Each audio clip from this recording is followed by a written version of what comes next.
1964 Vincent മാസ്റ്ററുടെ സംവിധാനത്തിൽ പുറത്തിറങ്ങിയ ഭാർഗവി നിലയം അക്കാലത്തെ ഒരു ട്രെൻഡ് സെറ്ററായിരുന്നു. ഭാസ്കരൻ മാസ്റ്ററും ബാബുരാജും ചേർന്നൊരുക്കിയതിലെ ഗാനങ്ങളാവട്ടെ സൂപ്പർ ഹിറ്റുകളും. വൈക്കം മുഹമ്മദ് ബഷീർ സ്ക്രിപ്റ്റ് എഴുതുന്ന പേജിൻ്റെ മാർജിനിൽ എഴുതി വെച്ച ചില വരികളിൽ നിന്നാണ് ഭാസ്കരൻ മാസ്റ്റർ വളരെയധികം ദാർശനിക മാനങ്ങളുള്ള ഒരു ഗാനം സൃഷ്ടിച്ചത്. ഏകാന്തതയുടെ അപാര തീരം. ഈ ഗാനം ആലപിച്ച കമുകറ പുരുഷോത്തമൻ്റെ വേറിട്ട ശബ്ദം ഈ ഗാനത്തിന് പ്രത്യേക ജീവൻ നൽകുകയും ചെയ്തു. ഈ ഗാന ചിത്രീകരണത്തെക്കുറിച്ച് മധുസാർ പറഞ്ഞ രസകരമായ ഒരു അനുഭവമുണ്ട്. തലശ്ശേരിയിലെ തലായി കടപ്പുറത്ത് ഈ ഗാനം ചിത്രീകരിക്കുമ്പോൾ ഒരു ഉത്സവത്തിനുള്ള ആളുണ്ടായിരുന്നു അത്രേ ചിത്രീകരണം കാണുവാനായിട്ട്. അതായത് മധുസാർ ഏകാന്തതയെക്കുറിച്ച് പാടുന്നത് ഇത്രയും ആളുകളുടെ ഇടയ്ക്ക് നിന്നാണത്രേ. എന്തൊരു വിരോധാഭാസം. ഏകാന്തതയുടെ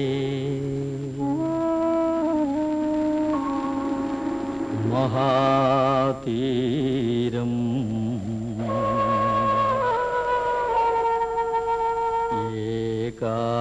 ഏകാന്തതയുടെ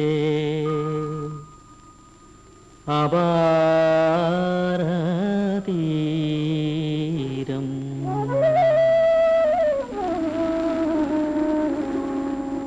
ഏകാന്തതയുടെ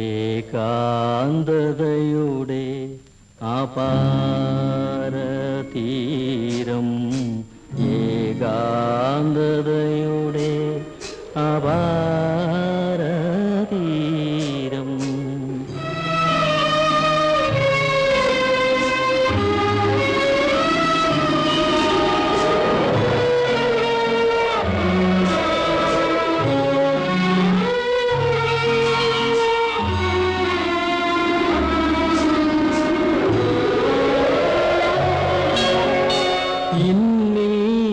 താണ്ടിയ വഴിയതീദൂരം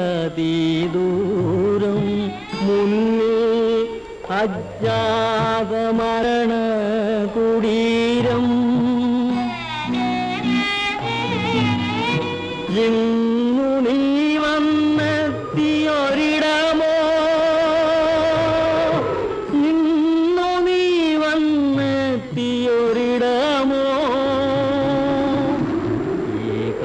ഏകാന്തതയുടെ അപാരതീരം ഏകാന്തതയുടെ അപാരതീരം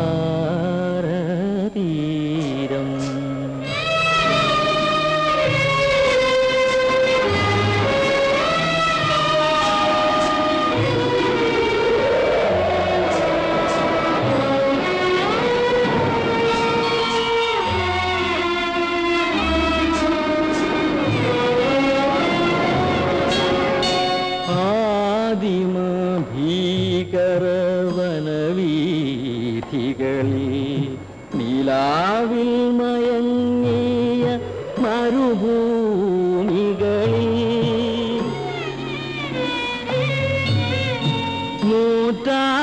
നൂറ്റാണ്ടുകളുടെ ഗോപുരമണികൾ വീണു തകർന്നോരു തെരുവീഥികളിൽ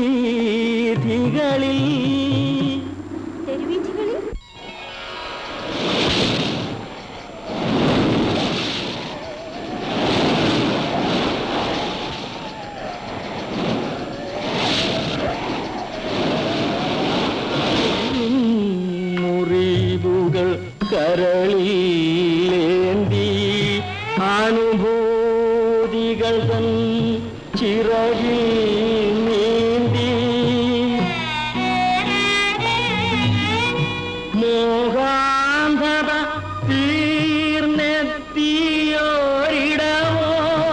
മോഹാന്ധത തീർന്നെത്തിയോരിടമോ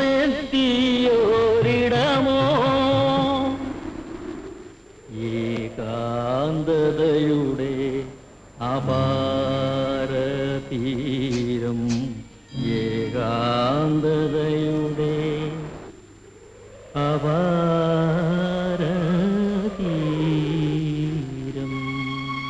വനിതാ സംവിധായികയായ സായ് പരഞ്ജപയുടെ സംവിധാനത്തിൽ 1981 പുറത്തുവന്ന റൊമാൻറ്റിക് കോമഡിയായിരുന്നു ചഷ്മേ ബദൂർ. ഫറൂഖ് ഷെയ്ഖും ദീപ്തി നാവലുമായിരുന്നു നായികാനായകന്മാർ. ഇതിലെ ഗാനങ്ങൾ ചിട്ടപ്പെടുത്തിയത് ഇന്ദു ജെയിനും രാജ് കമലുമായിരുന്നു. ബോളിവുഡിലെ ഒരു വിസ്മരിക്കപ്പെട്ട സംഗീത സംവിധായകനാണ് രാജ്.